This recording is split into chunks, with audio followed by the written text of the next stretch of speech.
Hello विद्यार्थियों, मैं रवि कुमार आपका स्वागत करता हूं जीएचपी कोचिंग चैनल में। तो जैसा कि विद्यार्थियों हम कक्षा 12 भौतिक विज्ञान का अनसॉल्व पेपर चालू कर दिए हैं। तो विद्यार्थियों मैं आपको देखिए सेट नंबर 1 सॉल्व करा रहा था, जिसका मैं आपको एक पार्ट दे चुका हूं, पहला वाला। आज दूसरा पार्ट में लेकर के आया हूँ। देखिए यूपी बोर्ड इंटरमीडिएट परीक्षा 2026 के लिए है।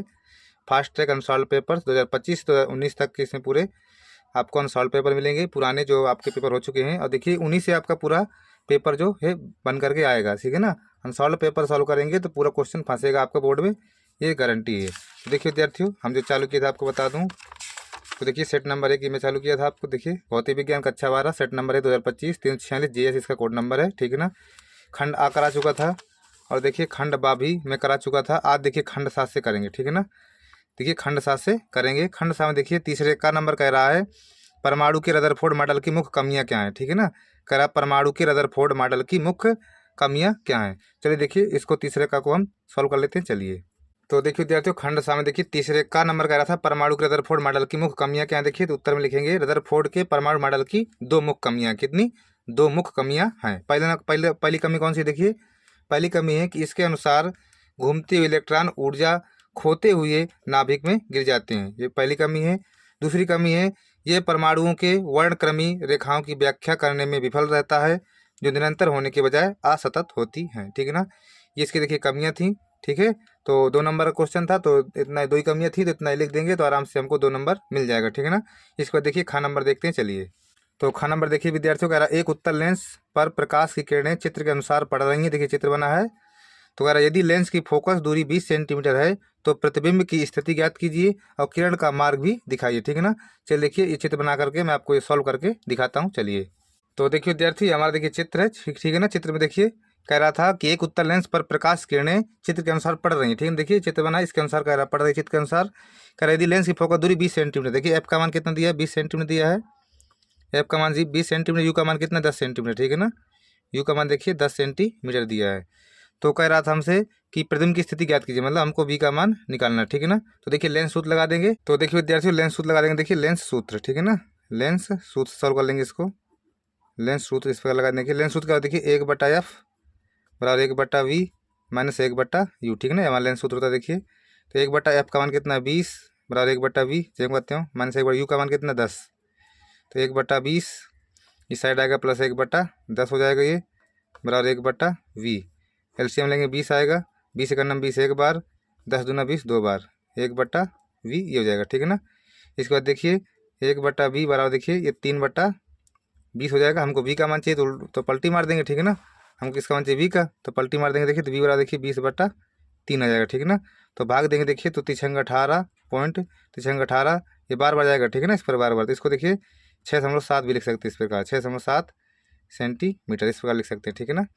ये हमारे देखिए कह रहा था कि प्रतिबिंब की स्थिति ज्ञात कीजिए। प्रतिबिंब की स्थिति हमारी आ गई, ठीक है ना। 6.7 सेंटीमीटर में प्रतिबिंब बनेगा। इसके बाद ये कह रहा था हमसे ये देखिए विद्यार्थी प्रतिबिंब की स्थिति निकाल लिया हमने।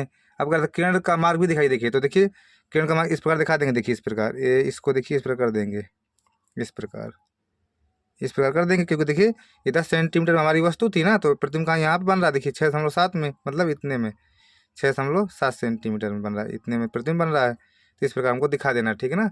6.7 सेंटीमीटर में बन रहा है, इस प्रकार दिखा देंगे। तो ये हमारा देखिए क्वेश्चन हमारा हो गया, ठीक है। आपके समझ में आया होगा। इसके बाद चलिए दूसरा क्वेश्चन करते हैं। चलिए अगला क्वेश्चन देखिए विद्यार्थी तीसरे का नंबर करेंगे। देखिए विद्युत चुम्बकीय तरंगें क्या होती हैं? इनके संचरण आरेख खींचकर विद्युत क्षेत्र एक चुम्बकीय क्षेत्र अवयव दिखाइए, ठीक है ना। ये भी 2 नंबर का है। चलिए देखिए तीसरे का को हम सॉल्व कर लेते हैं। चलिए तो देखिए इधर तीसरे का देखिए विद्युत चुम्बकीय तरंगें क्या होती हैं? इनके संचरण आरेख खींचकर विद्युत क्षेत्र एक चुम्बकीय क्षेत्र अवयव दिखाइए। देखिए हाल में लिखेंगे जब किसी वैद्युत परिपथ में धारा बहुत उच्च आवृत्ति से बदलती है, ठीक है ना। जब किसी वैद्युत परिपथ में धारा बहुत उच्च आवृत्ति से बदलती है तो परिपथ में ऊर्जा तरंगों के रूप में चारों ओर उत्सर्जित होती है। इन तरंगों को हम वैद्युत चुम्बकीय तरंगें कहते हैं, ठीक है ना। इसके बाद देखिए इसके आगे जो इसका किरण आरेख बनाना है उसको भी देख लेते हैं।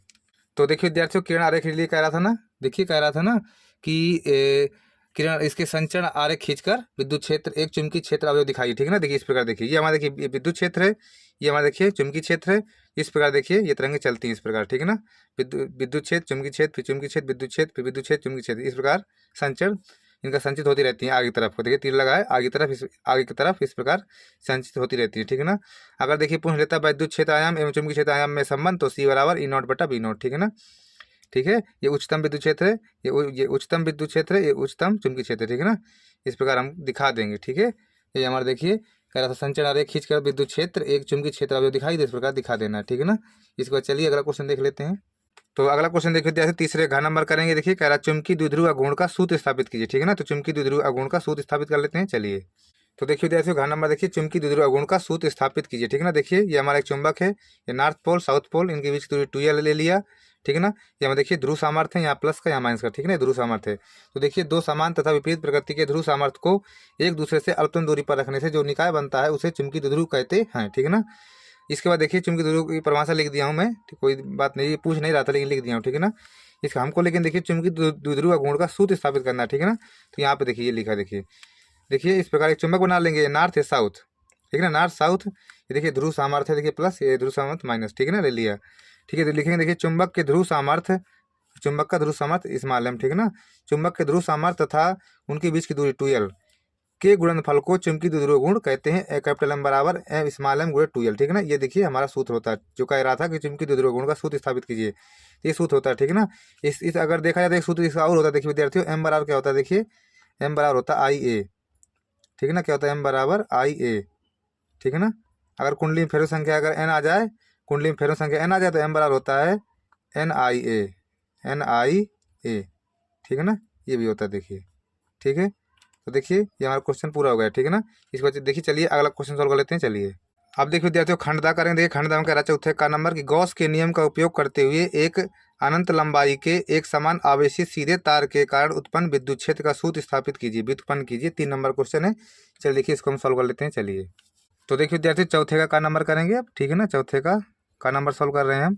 कह रहा है कि गॉस के नियम का उपयोग करते हुए एक अनंत लंबाई के एक समान आवेशित सीधे तार के कारण उत्पन्न विद्युत क्षेत्र का सूत्र व्युत्पन्न कीजिए। देखिए देखिए एक तार बना लेते हैं अनंत लंबाई के, देखिए एक अनंत लंबाई का तार इसे बना लेते हैं, ठीक है ना। इस प्रकार जो है एक अनंत लंबाई का तार बना लेते हैं, इस प्रकार, ठीक है ना। ठीक है, इसमें देखिए एक गॉसियन पृष्ठ की कल्पना भी करना पड़ेगा, ठीक है ना। बेलनाकार होती है, बेलनाकार गॉसियन पृष्ठ कल्पना करेंगे इस प्रकार, इस प्रकार बना लेंगे, हैं, ठीक है ना। लंबाई कितनी ले लेंगे, L ले लेंगे, इसकी लंबाई देखिए लंबाई L ले लेंगे इस प्रकार, ठीक है ना। और देखिए अब ये देखिए 3 पृष्ठ इसमें, देखिए S1 S2 S3 3 पृष्ठ हैं। इस पृष्ठ का देखिए एरिया वेक्टर देखिए छोटा सा अल्प भाग ले लेते हैं इस प्रकार सॉल्व करने के लिए। तो इसका देखिए एरिया वेक्टर हो जाएगा, एरिया वेक्टर ऊपर तरफ होगा ना, इसका एरिया वेक्टर ऊपर तरफ होगा। विद्युत क्षेत्र देखिए इस प्रकार होगा, ये हमारा विद्युत क्षेत्र, ठीक है ना, इस प्रकार। इसका देखिए एरिया वेक्टर, देखिए इसका एरिया वेक्टर, इसका देखिए विद्युत क्षेत्र इसी साइड रहेगा, इसका एरिया वेक्टर भी देखिए इसी साइड रहेगा, इसका एरिया वेक्टर भी इसी साइड रहेगा। इसमें आता है देखिए इस वाले पृष्ठ में, इसमें इसका देखिए विद्युत क्षेत्र इस साइड रहेगा, विद्युत क्षेत्र, एरिया वेक्टर हमारा देखिए इस साइड रहेगा, लंबवत इसमें रहेगा, ठीक है ना, इस प्रकार ये बना लिया। देखिए अब देखिए सॉल्व करेंगे, लिख देंगे देखिए संपूर्ण गॉसियन पृष्ठ से, संपूर्ण गॉसियन पृष्ठ से गुजरने वाला कुल विद्युत फ्लक्स, ठीक है ना। संपूर्ण गॉसियन पृष्ठ से गुजरने वाला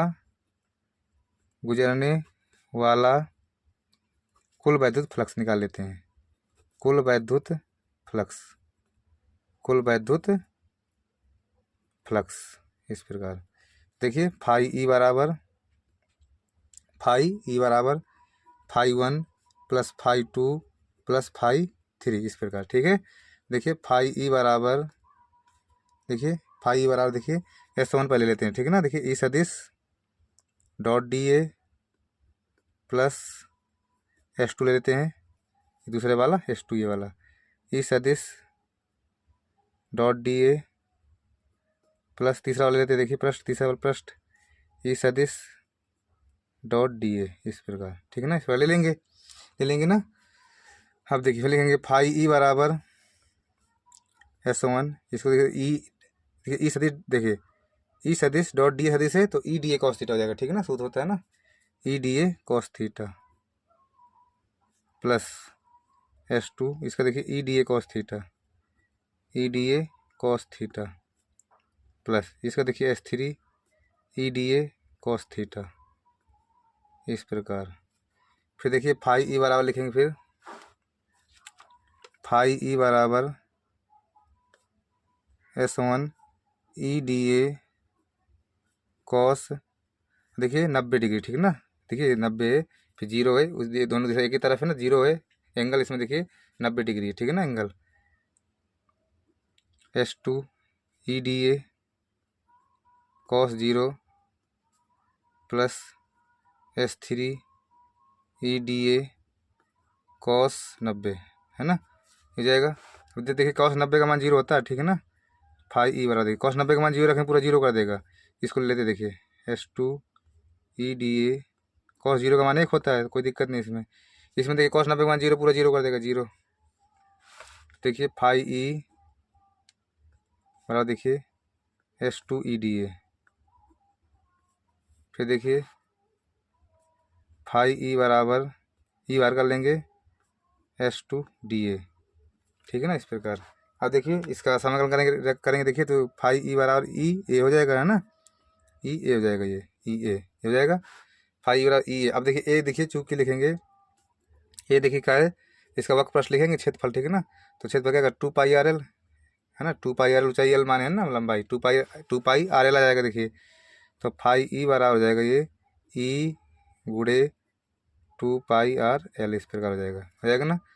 अब देखिए लिखेंगे, चूँकि गॉस की प्रमेय से, गॉस की प्रमेय से, गॉस की प्रमेय से, तो गॉस की प्रमेय तो क्या होती है, देखिए फाई ई बराबर क्यू बटा एप्सिलॉन नॉट, ठीक है ना, हो जाएगी।